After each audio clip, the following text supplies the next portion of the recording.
Can you imagine what it would be like to be given superpowers? One minute, you're scared to walk down the streets after 10 p.m. and carry a personal safety whistle wherever you go. The next, you're sprinting across rooftops, shooting lightning bolts from your fingertips and gliding across electrical wires. Sounds pretty awesome, right? But with all that power comes a decision. Do you save the city from the thugs and petty criminals roaming the streets? Or do you rule the citizens like the ordinary weaklings that they are? Never has it been so fun, so rewarding to be a superhero. inFamous seamlessly combines powerful moral choices with incredible freedom of movement and a kick-ass combat system, making you feel like the most powerful man in this crumbling world.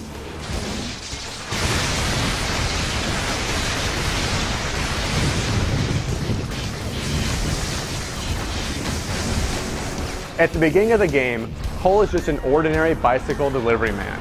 When the package he is sent to deliver blows up, buildings explode, thousands of people get killed, and a terrible plague ravages the survivors. Oh God. But Cole actually grows stronger from this chaos.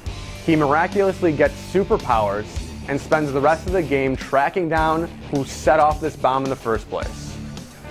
The story is well told, slowly bringing the conspiracy into focus, and the well-developed characters surrounding you make it even more engrossing. I did it for us, to make sure we're taken care of. I don't get you sometimes. The cutscenes are also pretty cool. They look like typical comic book panels at first, but thanks to some clever camera movements, they take on a fancy 3D appearance. All told, you will want to see where this intriguing tale winds up. Another reason this story is so darn cool is because you can shape it.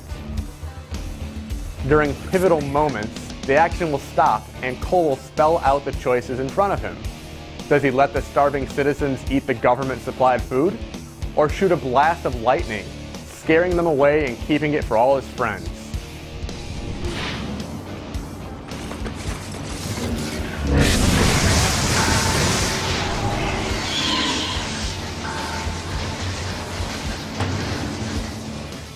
Some of the decisions aren't so black and white. So you'll have to decide what kind of person you truly want to be and live with whatever consequences appear. The gameplay is just as incredible as the story. There's a real sense of freedom as you sprint across rooftops and shimmy up lampposts. The trick is, when you leap, you get drawn into any object that you can climb onto. So if you take a flying leap off a skyscraper, you can land on a thin electrical wire many stories below you with only moderate effort. The system is so easy to use, you'll be sprinting across the city at breakneck speeds, never slowing down for anything except to pump some bad guys full of electricity. You can scale buildings just as easily. Every window, drain pipe, and other fixture can be grabbed onto, making it fun to hightail it straight up a huge vertical surface. And when you unlock the ability to glide early in the game, things get even more exciting.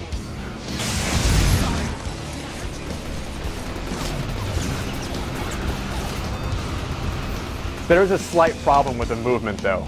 Because you get sucked into every object, it makes it difficult to grab onto precise points on the map.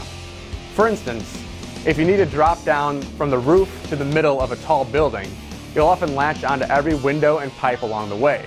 It's not a huge problem, but it's slightly annoying sometimes. The combat doesn't have any problems though. You start with a deadly electrical blast, but you quickly earn more powerful and exciting moves to make the fighting an absolute blast. You get sticky grenades and a powerful missile attack, and combining them with your other moves is awesome. Combining your electrical attacks with your movement is also incredible. Sliding along an electrical wire while pelting the helpless people below you is a joy that never gets old. The missions are designed for you to take advantage of all of your different moves. There are a wide variety of mission types, from pure combat to depth exploration and everything in between, and it's a blast seeing what new objective the game will come up with.